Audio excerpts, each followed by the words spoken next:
Hello everyone, Helen here. Thanks for coming to join me today. It's really lovely to have you here. And this is my place where I chat about, I suppose, all of the creative things to do and more besides. And today I've got a finished project to share with you and then a little walk outside that I went on recently. I think it'll be shorter than usual, although whenever I say that, ends up being just as long as usual, but not long really, but my usual length. So thank you ever so much for all of the appreciative comments that I had about my last two podcasts, which was the camper van trip that we went on last, my husband and I.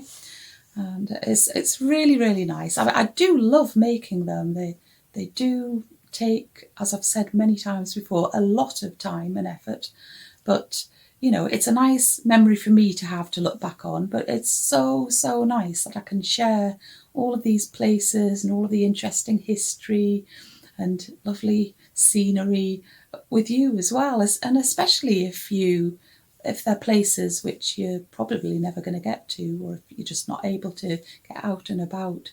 So yeah, I really, really love doing that, and it is so nice to just have a bit of feedback that I'm kind of doing the right sort of thing that's interesting.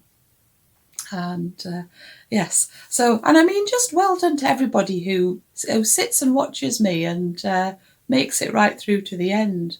When you're a YouTube creator, you can look at the analytics of your channel, and you can see what the average time that people watch at the videos, and it's usually quite low because there must be an awful lot of people who start watching a video and then think, nah, this is not for me. And so, you've only got like 1 minute or 2 minutes that they've watched. And but I think if you're the kind of person who watches me right through to the end, then you're my sort of person. You sort of understand me, and it is so lovely that you actually want to spend time with me. So thank you, everybody. And yeah, so today, yes, as I say, I have got a project to share with you in a moment. But yeah, when I finished making my last week's podcast, part 2 of the camper van trip, for the first time in ages, I had no idea about what this week's podcast was going to be about. Now, I usually manage to sort of think ahead 2 or 3 weeks, and I have the ideas in my head or I write them in my notebook. But when I finished making last week's, I had absolutely no idea.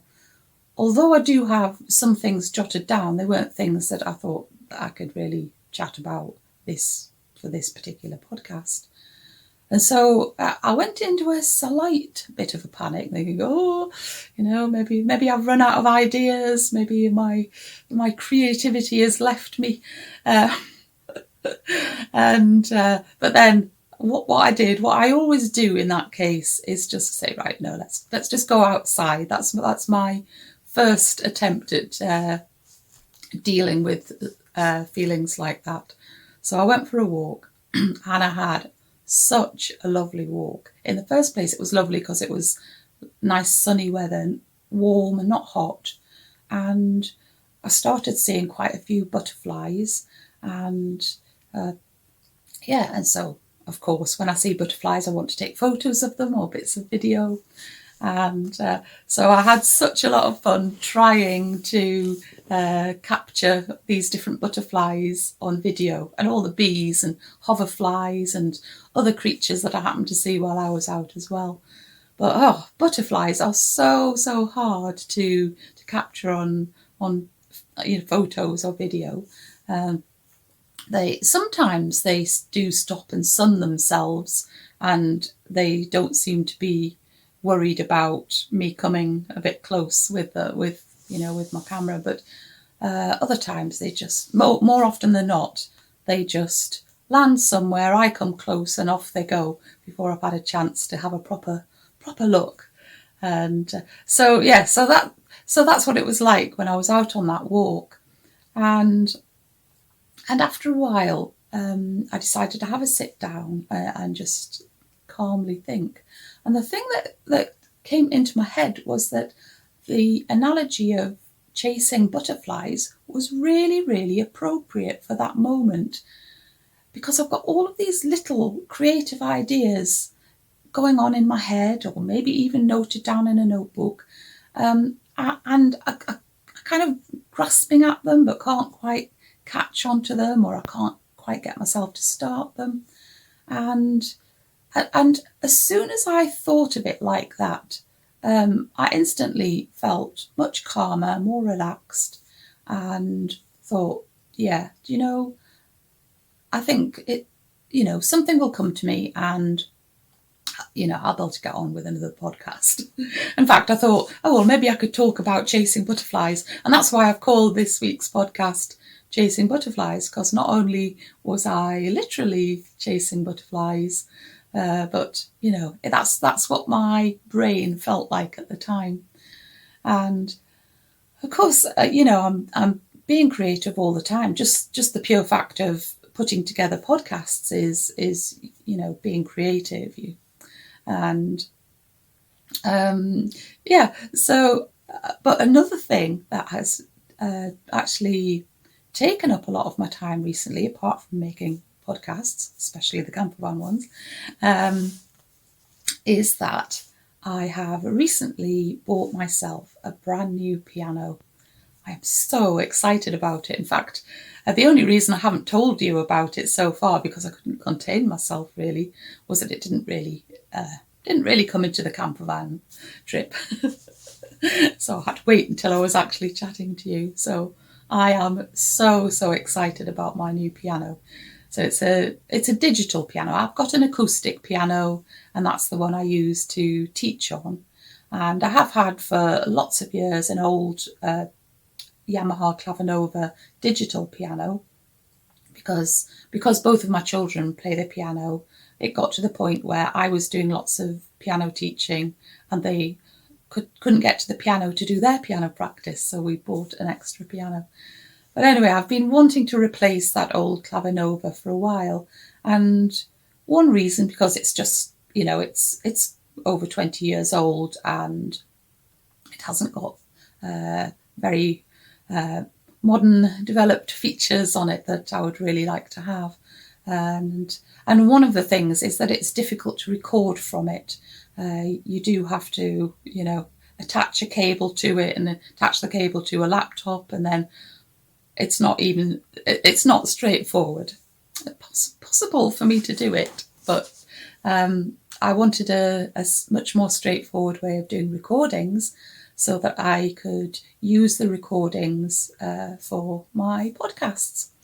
I've never been happy with the sound quality of my recordings. I can't do anything about my playing. Mostly I play okay. I'm not actually a performer. I'm a piano teacher, but I'm not really a performer. And for the last many months, maybe 2-3 years, I've been focusing actually on playing fairly straightforward pieces and trying to play them well. But I really have not been happy with the sound quality. So, the extra sounds that come in, or the slight distortions of sound, or sometimes just I haven't been happy with my playing. But and so to have my new piano where I can easily record onto a USB stick and then just transfer it to my laptop, do a little bit of editing of it. I'm not doing the kind of editing where I can correct mistakes, but I can edit the sound and the volume and things like that. And then it's ready to use and put into my podcast. So I don't know if you noticed that today's intro was different to usual, but that's the first recording I've done on my new piano. And I've been recording lots and lots of new pieces to use, and you'll hear 3 of them in the little video at the end of today's chat. So yes, I made it extra long because I thought, I've got 3 new pieces that can play for you. And But I thought you might like to actually see me playing my new piano. So I just videoed myself playing one of the pieces that I really like. So yeah, so here's me playing my new piano.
So there we go. It doesn't look, on the surface of things, my piano doesn't look really different to any other piano, but it has so many amazing features, and I'm not going to bore you with them. But you might, over the next weeks and months, you might hear that I'm using some of those features, maybe to not just have a piano sound. The sound of the harp is really lovely on it, so I might actually have some harp music in the background one day, so I have to listen out for that. So let's go on to my finished project. I bet this is not going to be any shorter than usual, and there I was thinking I had nothing to talk to you about. Okay, so if you follow me on Instagram, then you will have already seen this finished project. And if you don't follow me on Instagram and you would like to, I am at Mousy Makes Pod on Instagram. So my podcasts are called Mousy Makes, but when I started my Instagram account, it seemed that there was somebody else called Mousy Makes, so I had to add the pod on the end. But anyway, there we go. That's where I am on Instagram. And sometimes when I make things, I'll wait until I've talked about them in my podcast before I put photos on. But I just couldn't wait with this one, because it's the donkey that I showed you 4 weeks ago, maybe 3 or 4 weeks ago, that I just knitted the head of.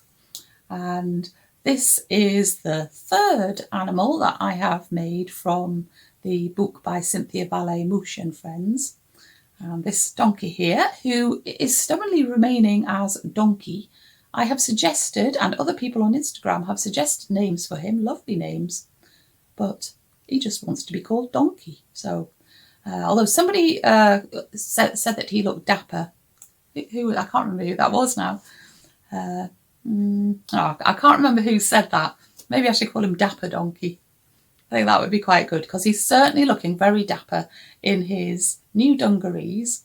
But I'll talk you through the whole process of making him.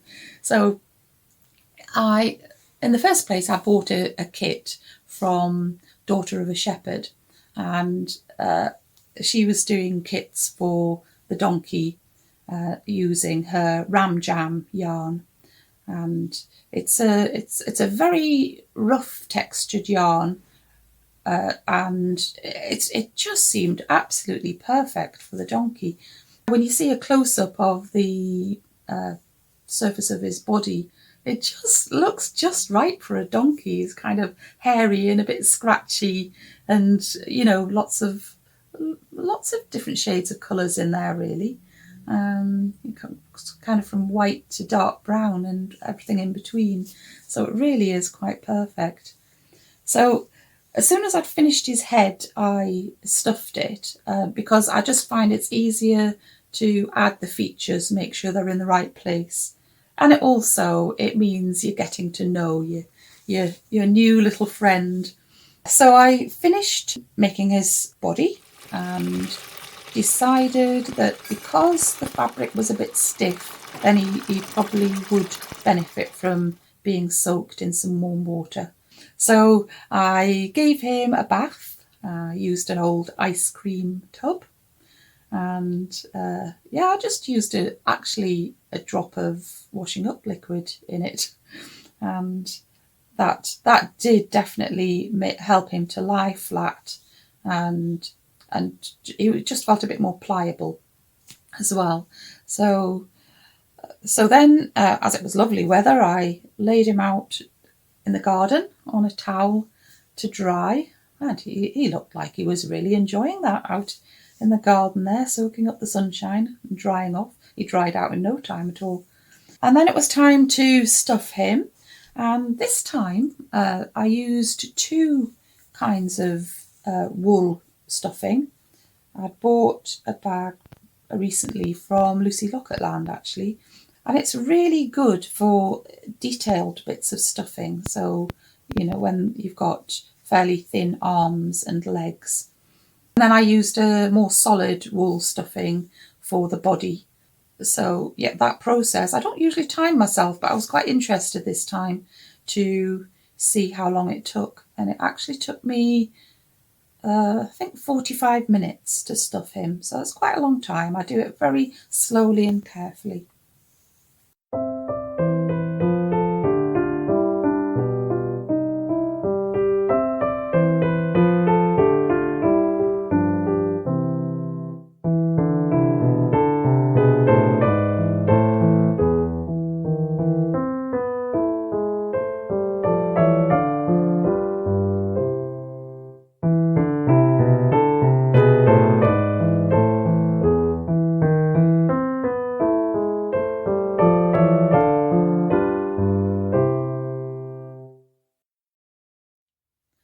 So I took him out into the garden to take a few photos of him when he was finished.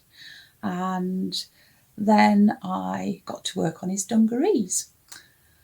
Well, I don't think I've ever knitted such a complex garment for a toy before.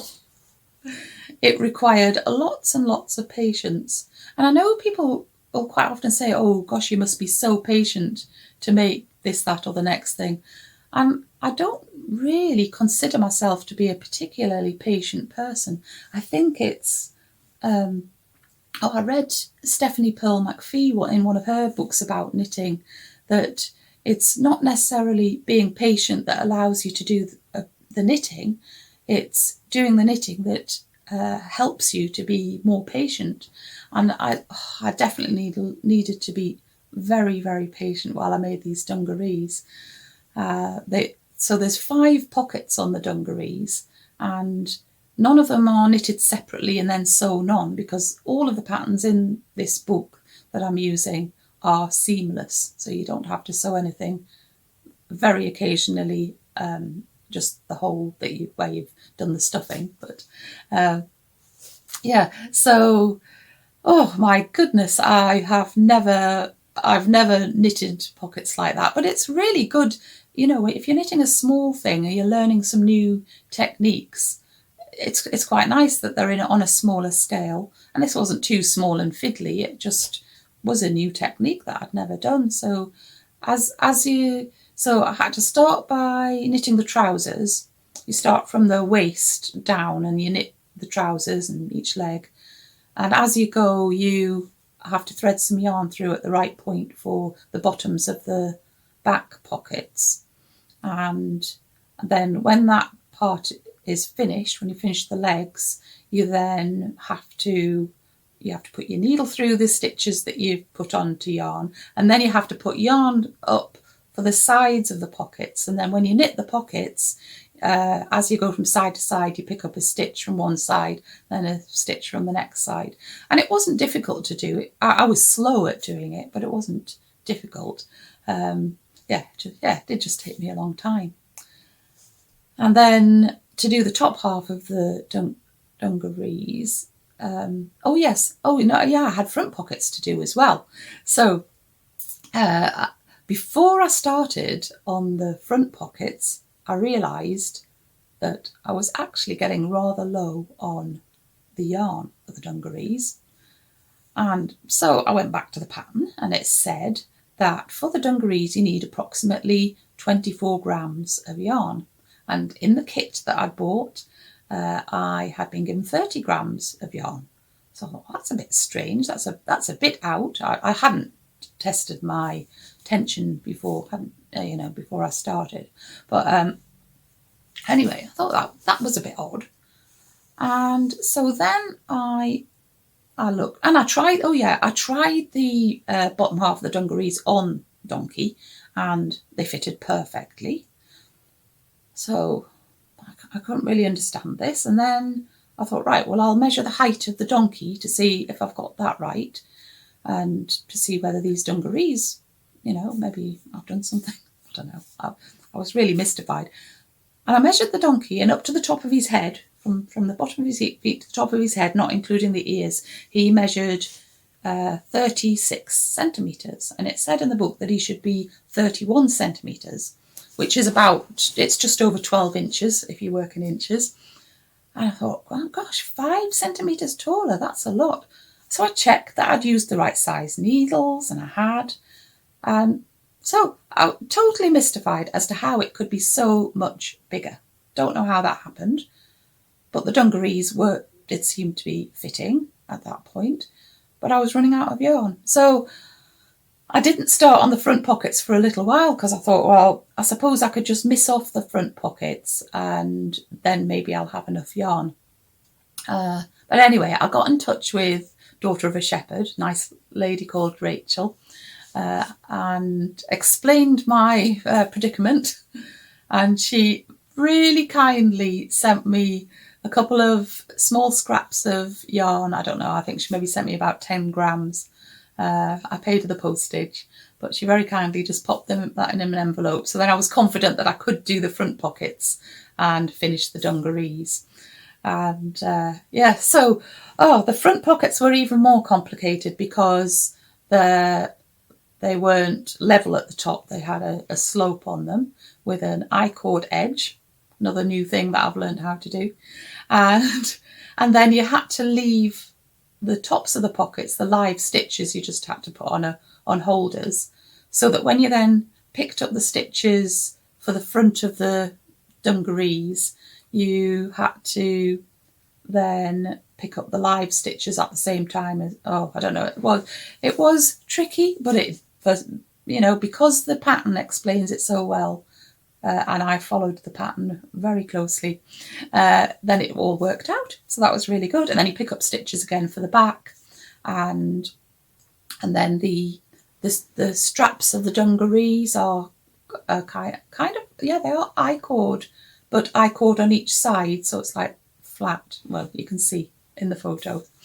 Then I had to just choose some buttons, and I really wanted metal buttons because the dungarees kind of look like faded denim, in a yarny kind of way. So the only metal buttons that I could find that seemed suitable are maybe slightly too big, I'm not sure. But I really love them with the little anchors on, and that made me think, I wonder if this donkey is been on some adventures at sea, perhaps. And yes, I don't know, the way my mind works, I always imagine extra things. Anyway, I think the buttons do look just right, so that's fine. And so then we went on a little photo shoot out in the woods, and you can see some of the photos here that I took. He was a very good model, very well behaved, and he just looks great in those dungarees. What a lovely pattern. And so I have knitted him the little hat that is part of the pattern as well, and you can just see that here. I wasn't sure about making the hat because it's the shape of the hat doesn't really fit his head, but it does stay on because of the ears, because it's got holes for the ears, so that's what keeps them on. And then I just have to make him a backpack. So there'll definitely be more photos coming of him, because I'll have to go and take him out and photograph him with his backpack, having another little adventure in the woods. So Yes, so I think that's probably enough of donkey now. And while I was waiting for the extra yarn that I requested for the pockets, well, for the dungarees, I cast on another project. So I decided to cast on a friend for Matthew the pig, who I made. And in the book Motion Friends, Matthew does have a female friend with a lovely outfit, a tweed skirt and jumper. So I thought, I'll have to make that. So this is how far I've got with her. And so I've made the head and one of the arms with its little trotter on the end, and then I've started the next arm there. And yeah, so then I'll just work down the body after that. So she's going to be lovely. She looks like a different character to Matthew. Her expression is different. Well, I don't really know how that is. I've done her in a slightly darker pink to Matthew. Don't know if you can tell on here, the lights shows it up enough. Probably see better in the photos actually. And so Matthew uses the darker pink for his trotters, and I'm just doing it the opposite way around for her. And she told me already that her name is Rose, so that's lovely. I can't wait to get her finished. And once I've made Donkey's backpack, then I'll get on and finish this little pig. So hopefully next time I'm chatting to you, I might have finished the pig, or I might not. Depends. Right, I'm gonna stop talking about that now. Gosh, I should never ever say at the start of any podcast that it's going to be a bit shorter, or that it might be. That never happens. Anyway, I'm going to take you outside now. We're going to go chasing bees and butterflies. And yeah, I just had such joy seeing these butterflies. I am not a butterfly expert at all, but hopefully I have got the names right. If you see that I've made any mistakes, just let me know in the comments. So anyways, just to sit back and relax and enjoy, hopefully enjoy my new piano playing as well. Me playing my new piano. And yes, I'll be back in a moment to say goodbye.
I hope you enjoyed that, seeing all those butterflies and bees and other things that I enjoyed when I was on my walk the other day. So I am going to go now. Gosh, I have chatted on for quite a bit today. So I'll be back again next week though, fingers crossed. I've got an idea. At the moment I don't know what I'm going to chat about, but who knows what will pop into my head. Until then, take good care of yourself and keep nice and busy, and I'll see you again very soon. Okay then, bye.